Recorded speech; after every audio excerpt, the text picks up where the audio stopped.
Welcome. Thank you very much. Please welcome, ladies and gentlemen, Jacques du Toit from Vox Telecom. Good afternoon, ladies and gentlemen. Thanks for the opportunity. Wow, I'm so glad that there's still some people left. I thought by this time, being third last or second last, you'll just have patches of people. So in preparation for this presentation, I thought to myself, how on earth do I prepare a presentation on broadband, DSL, and still make it exciting, being seventh in the queue? So in my life, what's definitely more exciting than broadband? Our kids.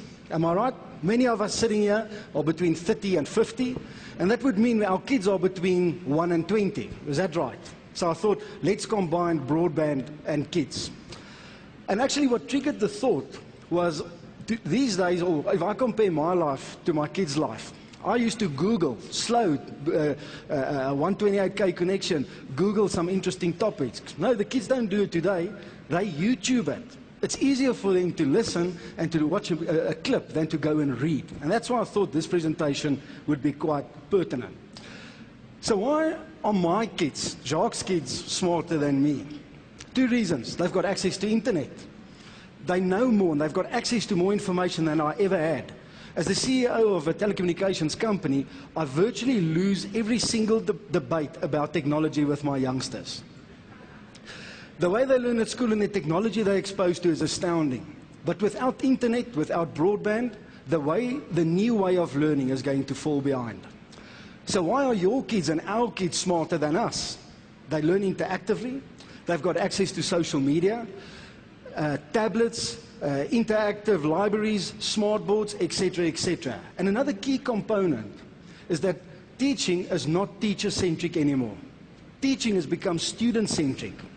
Years back, I remember sitting in class, my math teacher, and she would be doing an example of a sum, and I had to copy that in the exact fashion. There was nothing like outcomes-based performance. We weren't allowed to electronically go and research something that was outside the curriculum. That world has now changed. It's now student-centric. The Flynn effect makes a comment, and they say the IQ of kids are increasing between 1 and 5 points every year. That's massive. And the reason, and the way they've come to that conclusion is they test kids not on the ability to recite facts, but on the logic they apply in abstract scenarios. They actually reason. So we've got access to more information, and that's driving the need for more knowledge. A year ago, I sat and we analyzed the market, and we said, you know what, we are supplying the education industry with bits and pieces of a bundle. A little bit of video conferencing, a little bit of streaming, a little bit of hosting, but there's an opportunity to put a bundle of products together, and that's how a product called Britemind was born. Britemind is a fully managed collaboration, connectivity, and administration solution for education purposes. And you'll shortly see how all of this fits together. There's 4 pillars in this ecosystem. Nothing strange to all of you, because many of the suppliers, the ISP operators, will provide these pillars in isolation. The first pillar is internet and connectivity, spoken about till death. Second pillar, the important pillar, is collaboration. How do we take broadband at low cost, high speed, cheap hosting services and provide these institutions with recording and streaming, tablets, interactive smart boards, and more important, the content management system, LMS, learnership management. So now I've got content, I've got recording and streaming, I've got the internet component covered, but schools today and universities and colleges are being run like a business. They're not run like schools were 20 years ago. They need to make money, they need to grow, they need to draw more kids. So they need an admin component. The admin component will do their finance and budgeting. It will plan the rosters for sports and classes and tests. It will manage the library, the books. It will manage all the information around the kids. And most important, it's got to be CAPS compliant. CAPS compliant is a standard issued by our government that will ensure the way we assess and the way we teach our children are all of the same standard, regardless from what arena we come from. All of this is great, but if you can't support it with proper training, the teachers won't be able to manage the smart board. If you don't support it 24/7, the school will not be able to rent out its premises and its facilities after hours to make it more profitable. And if you don't do it within the parameters of an SLA, there's really no value. Now for the interesting part. Meet my two kids, Jacques, Louis and Ruben. So I'm going to really bore you and take an 11.5-hour day and crunch it into 6 or 7 slides. And hopefully by the time I'm finished, you will have a real-life example of what happened in 11 hours in our house when the school actually went out and purchased Britemind or components of that. We wake the boys up, 6 o'clock in the morning. How many can relate to that picture? That's the toughest part. That and putting them to bed is probably the toughest part. So 6 o'clock, the boys are up, force them to brush their teeth, have some breakfast, and before we leave, we access the website via the DSL technology in my house and in your house. What do we want to see? Sports events for the day, classes, homework to be done, just to get everybody on the same page before we go into our different directions. Next up, 7:30. Oh, I think the most important part. DSL today, we were talking broadband speeds, broadband prices. I mean, how many of us are aware that DSL is available as low as R2.69 per gig? I mean, that is definitely the lowest right now. You can download as much data as you want to and not run out of money. And I think the important part here is in the Fat Pie Britemind offering, there's unlimited rollover. You don't lose what you've paid for. So we leave to school, 7:30, we drop the kids off, still nothing different than what we used to. He's got a backpack with his books in, he's got a sports kit, but the one new part of his going to school complement is a Wi-Fi enabled tablet. Okay, that's also nothing new. Now the fun starts. The school bought Britemind, first day of school. They've got fiber in for high-speed access, and every single classroom has been connected with Wi-Fi. Corporate-grade Wi-Fi, so we can control the access and what the kids can have access to and not. Half an hour before the school, the technical team is still busy with some of the teachers, polishing some of those rough edges, because if they can't use the equipment, they will fail in delivering the content in the most effective way. 10 minutes past 8, the principal opens up a streaming session to every single class, welcomes the teachers, welcomes the students to the new semester, sets the goals for the new semester, and moves on. 5 minutes later, Mrs. Jones now opens the curriculum for a class, a specific math class, and she will email that or send it via Wi-Fi to each of the tablets. This is real-life examples. Importance of her sending that curriculum to the kids lies within the LMS solution, the Learnership Management System.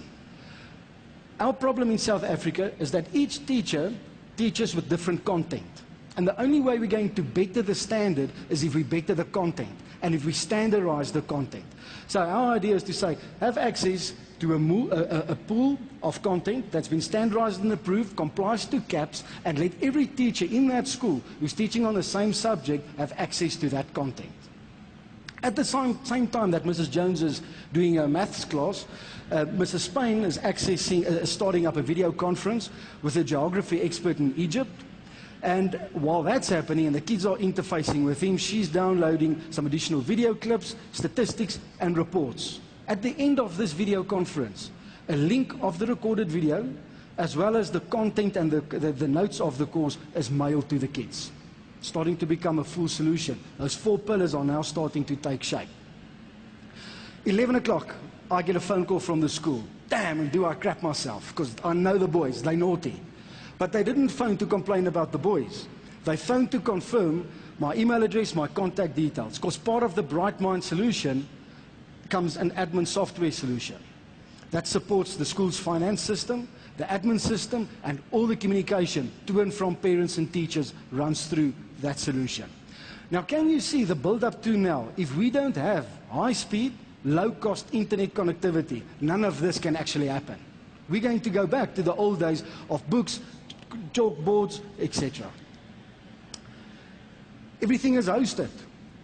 It's secured. It's backup. And most important, what these institutions don't realize at this point in time, it's got to comply to the POPI Act. So everybody is aware of POPI, Protection of Personal Information.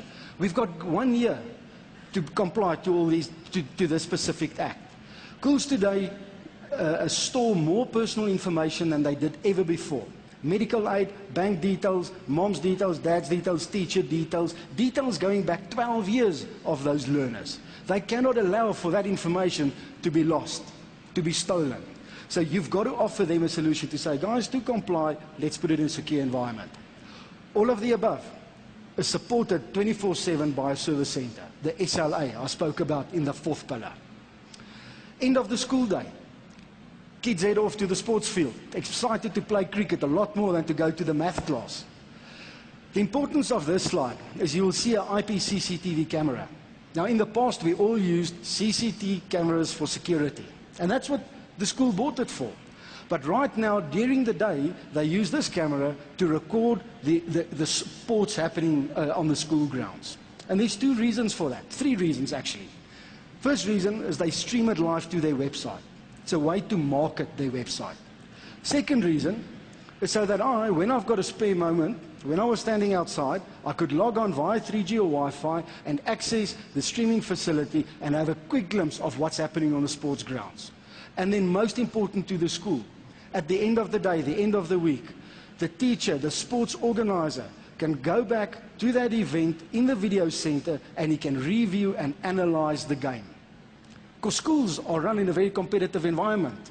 So he's got to analyze it. He wants to be better. He wants to score more tries, hit more sixes. That's very important to them.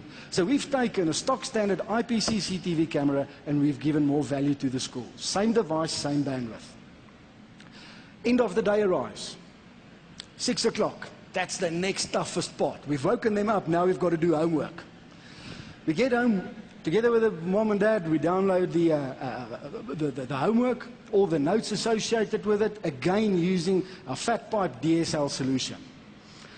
While I'm working with Ruben, I realize he's battling with this math problem. And he's smarter than me. I told you that in the beginning. He's smarter than his mother. That we all know. He's smarter than his brother. So what do? We go to that teacher's class, we access the library, and we download just that section where the teacher was recorded, where that class was recorded, where the kids were recorded. And instantaneously, within 5 minutes, it feels like we've got a second teacher next to us after hours in our house, because it's a real life example of what happened earlier that day.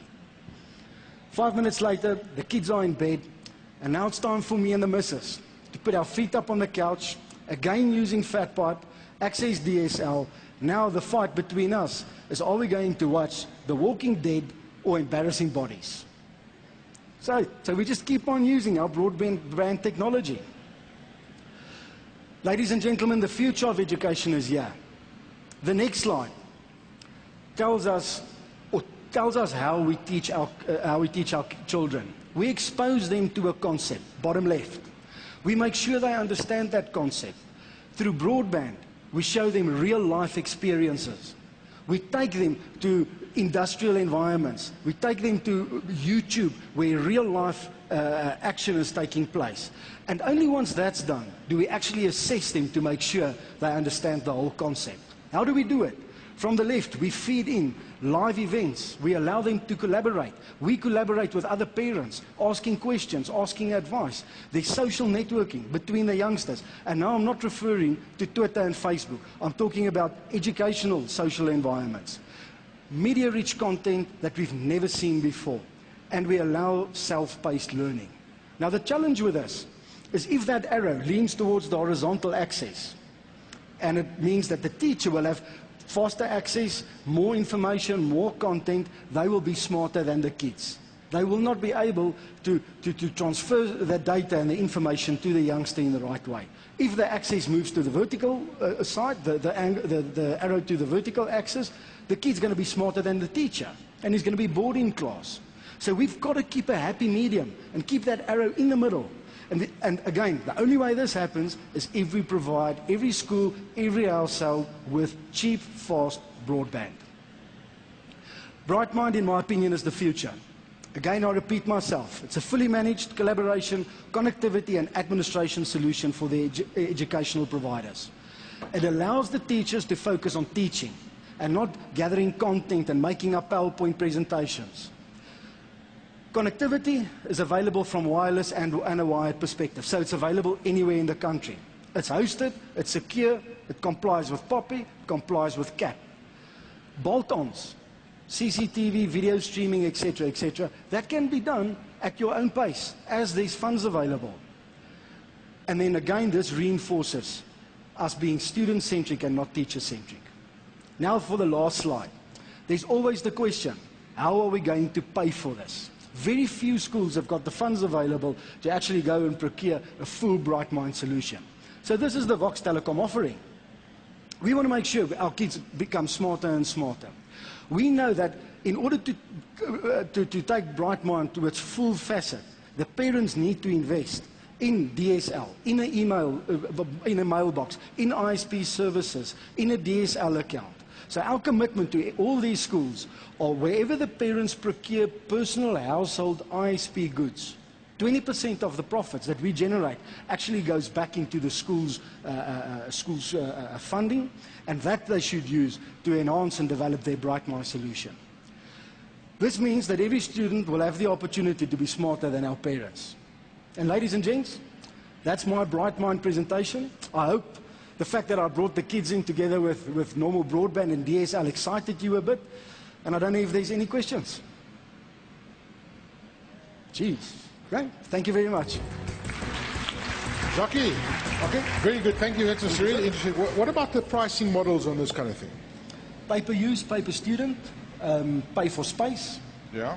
So we're trying to make it very affordable. We're taking the CapEx component out of it because schools don't have money to spend on CapEx. Yeah, and that's the biggest challenge. Schools just don't want to pay that amount of money out. So you're saying pay per use, pay per student? Admin, you pay per student. So if you've got 700 kids, you pay 700 times 5 rand. If you've got 300, 700 times 300 times 5 rand. Yeah. Space, streaming, that's space. You buy space. Yes. The more videos you save, the more classes you save, the more space you will require. Yeah. You know, there's so many interesting debates around education. I think everybody will echo this because the market is so fragmented. You know, you've got so many different people doing different things, and you know, the digitization of the textbooks at the moment is also still a massive issue. How do we get around those things? How do we set one specific standard and say, this is what we're going to do? Because right now, everybody seems to be doing their own thing. So I think we know the standards are different. Yeah. Our view on it, and that's where the LMS comes in, the learnership management system, is each school is at a different level. Right. So a school, a Kiro school will say, this is our standard. They will develop their own content, and they will put their content in our LMS. A school in Bryanston might decide something different. St. Peter's will, in time, as the teachers and as the headmaster start sharing this information, and Britemind becomes the norm, we will start to consolidate the content. We're going to raise the bar. We're going to use the same content. Our problem with the teaching environment right now is what you've developed, you want to keep. Yes, it's amazing how difficult it is for a teacher to say, here's my material, please use it. But time will fix that. Thank you so much. It was absolutely fascinating. Let's give him a round of applause, please. Jacques du Toit. Jacques, don't go away just yet. We've got this present for you. Oh, sorry. Of MyBroadband. Thank you very, very much. Thanks again. Thank you very much. And you know what, folks? You know, it's all about connectivity. I want to just tell you a story before I introduce Jan Vermeulen. In fact, Jan, come up and join me on stage. But yesterday, I had the opportunity to interview the most extraordinary young man.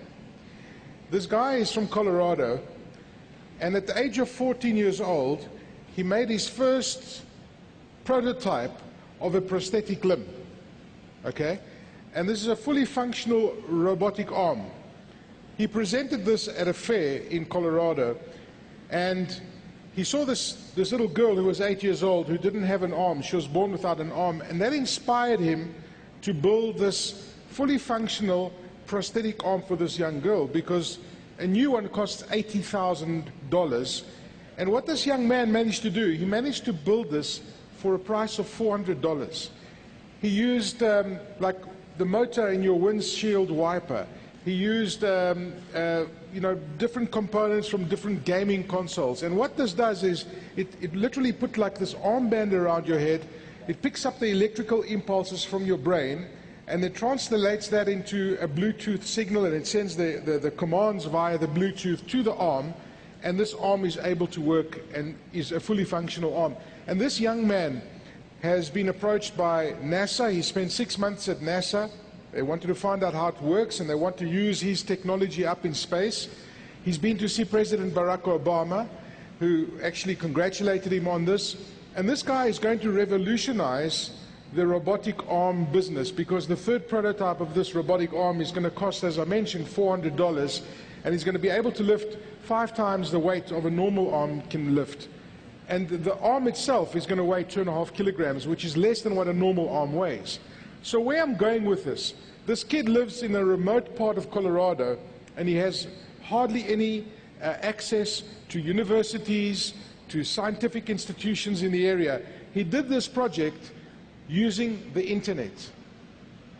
He used this project using the internet to download how to, print 3D parts, because the robotic arm parts are made from 3D printers. All the stuff that he learned about robotics, he did it on the internet, and he didn't have access to universities. And it just highlights how important it is to have great connectivity, so that every part of our country, every person in our country has internet access, because once we get to that point, the sky's the limit to education, the sky's the limit to how much knowledge we can impart on our country. And I'm just so grateful for, these kind of conferences. We highlight these things. We force on to the service providers to push down the prices, not in an aggressive manner, but in a forceful manner, which is great. Jan Vermeulen, you've got a great panel lined up, and I'm going to ask you to introduce your panel.